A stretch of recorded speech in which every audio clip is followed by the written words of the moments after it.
It's Pinchus the pirate coming to you, bringing you mitzvot and Jewish values.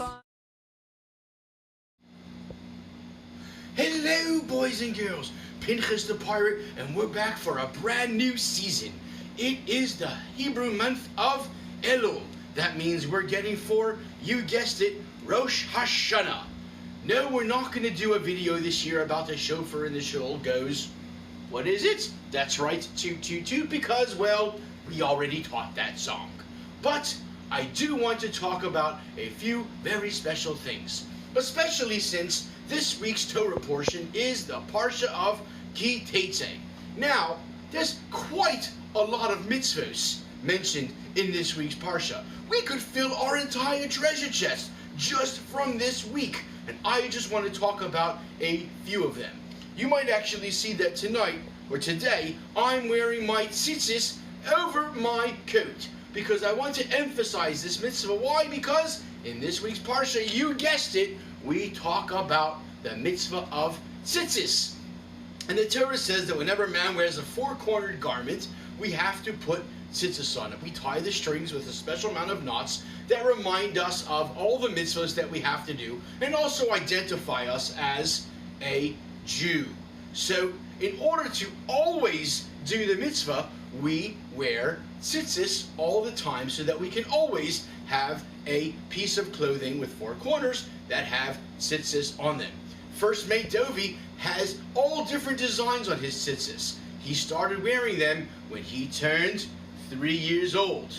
Now there's also a mitzvah that right now is truly near and dear to my heart. You see, Pinchus the pirate and the family were just on, as you might know, an adventure out in the sea.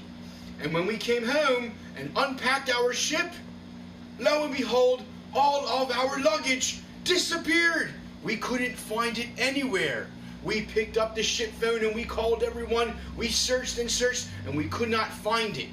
And we hoped and davened and put tzedakah and said, Hashem, could you please help us find our lost items? And wouldn't you know it, in this week's Parsha, which talks about the mitzvah of Hashavas Aveda, another mitzvah Pinchas the pirate has taught you about, of returning a lost item, we got a phone call today that our luggage was found on that deserted island that Pinchas the pirate told you about, where they made up that fancy song about washi washi before bread and in the morning. I could not be happier. Now, a few other mitzvahs, running out of time, so we're just going to tell you them real fast. The Torah says that if a person has a building or a house with a roof where you might go out there and walk on or live on or do things on, we have to build a fence around it, because safety first. We must be careful and prevent us from putting ourselves in a dangerous situation. One other mitzvah that we'll just take, and that says that if you hire a person to work for you out in the field picking apples or picking grapes or picking fruit from the ground, whatever it may be, while they're working for you, you have to let them eat. Since they're working for you, you are obligated to let them eat. They can make a ha'etz or a hadama or a shahakal on that beautiful cold drink that you might give them on a hot day. They can't take the food home with them afterwards, but while they're working, you have to feed them, because they are out working for you. And, well, ladies and gentlemen, boys and girls, as you know, Shabbos is coming. Have to get ready. Probably have to go wash all my clothes. Happy, happy, washy, washy, that we got them back, and now they will be clean. So, Pinchas the pirate and all my crew are wishing you Shabbat Shalom and Toodaloo. It's Pinchus the pirate coming to you,